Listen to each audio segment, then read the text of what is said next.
आप समस्त भाई बहनों को सादर जय माता की, जय गुरुवर की। आज हम बात कर रहे हैं मध्य प्रदेश के दमोह जिले के सिंगौरगढ़ किला की। सिंगौरगढ़ का किला महारानी दुर्गावती का महल है। सिंगौरगढ़ का किला मध्य प्रदेश के दमोह जिले के सिंग्रामपुर क्षेत्र के अंतर्गत आता है। सिंग्रामपुर दमोह जिले के जबीरा तहसील में आता है। सिंगौरगढ़ का किला दमोह जिले में स्थित है तथा यह भारतीय पुरातत्व सर्वेक्षण विभाग द्वारा संरक्षित है। दुर्गावती के समय के किलों में सिंगौरगढ़ का काफ़ी महत्वपूर्ण स्थान था। भौगोलिक दृष्टिकोण से यह काफ़ी सुरक्षित किला था। इस किले को दो प्रकार के परकोटों से सुसज्जित किया गया था, जिसका एक भाग पहाड़ के लगभग सभी चोटियों से गुजरते हुए कई किलोमीटर में फैला हुआ है, जो ब्रह्म किलेबंदी के रूप में कार्य करती है। इस किले के अंदरूनी भाग में भी एक परकोटा है, जो अंतः किलेबंदी के प्रयोजन हेतु निर्माण किया गया था। इन परकोटों के मजबूती प्रदान करने हेतु विभिन्न जगहों पर बुर्ज भी बनाए गए थे। इसे अलंकृत करने हेतु कंगूरे की अनवरत श्रृंखला भी बनाई गई थी। अनगढ़ पांचाल खंडों को सुसज्जित कर संपूर्ण किले का निर्माण किया गया, जिसकी चिनाई हेतु सुर्खी और चूने का प्रयोग किया गया था।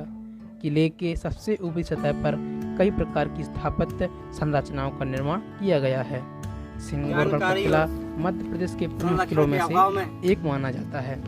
यह किला कलचुरी राजवंश द्वारा सर्वप्रथम बनाया गया था तथा समय के साथ साथ इस किले का प्रयोग विभिन्न राजवंशों ने किया था।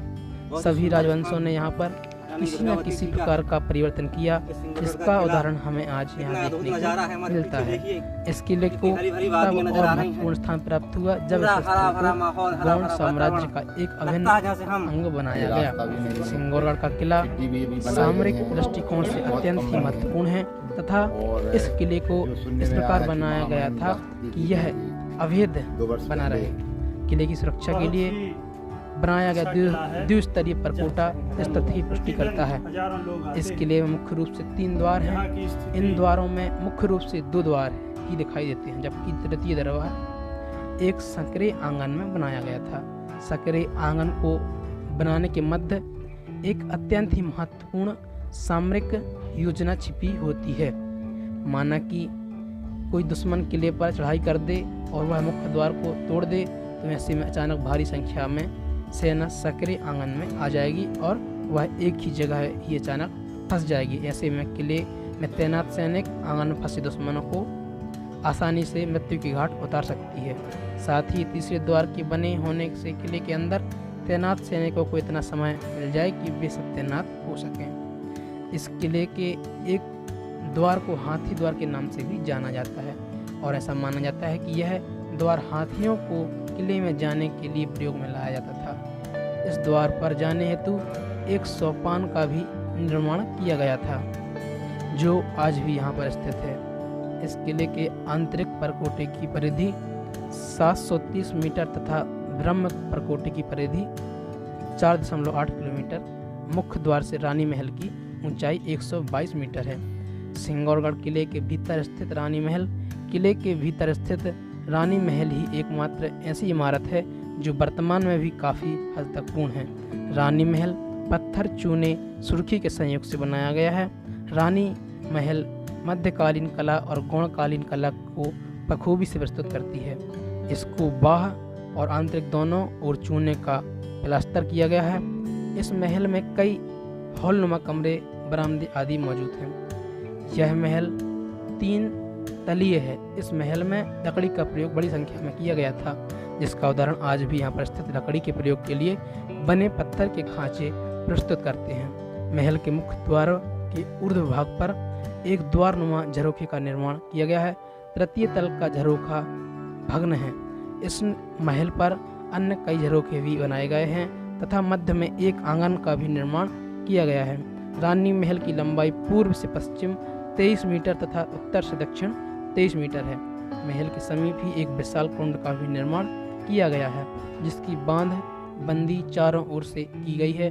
इस कुंड के मध्य में एक दीवार का निर्माण किया गया है, जो कुंड को 2 भागों में विभाजित करता है। कुंड के एक ओर एक नाले का निर्माण किया गया है जो वर्षा के जल को कुंड में एकत्रित करने का कार्य करता है। यह कुंड अति विशाल है तथा यह जल संरक्षण एवं संयंत्रण का एक महत्वपूर्ण उदाहरण प्रस्तुत करता है। इस कुंड की लंबाई पूर्व से पश्चिम तक 120 मीटर तथा चौड़ाई उत्तर से दक्षिण तक 65 मीटर और गहराई 7.5 मीटर है। सिंगौरगढ़ किले में कलचुरी कालीन प्रतिमाएं।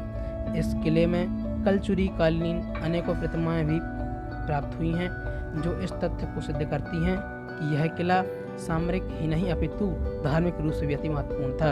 यहाँ से प्राप्त प्रतिमाओं में प्रमुख प्रतिमाएं विष्णु, हनुमान, भैरव, गणेश, युगल, सती स्तंभ आदि हैं। यहाँ से प्राप्त विष्णु प्रतिमा स्थानक मुद्रा में है तथा ऊर्ध्व भाग पर गंधर्वों का अंकन किया गया है। इस प्रतिमा के बाएं पार्श्व भाग पर एवं दाएं पार्श्व भाग पर व्याल, शार्दूल, पूजकों आदि का अंकन किया गया है। यह प्रतिमा भग्न है।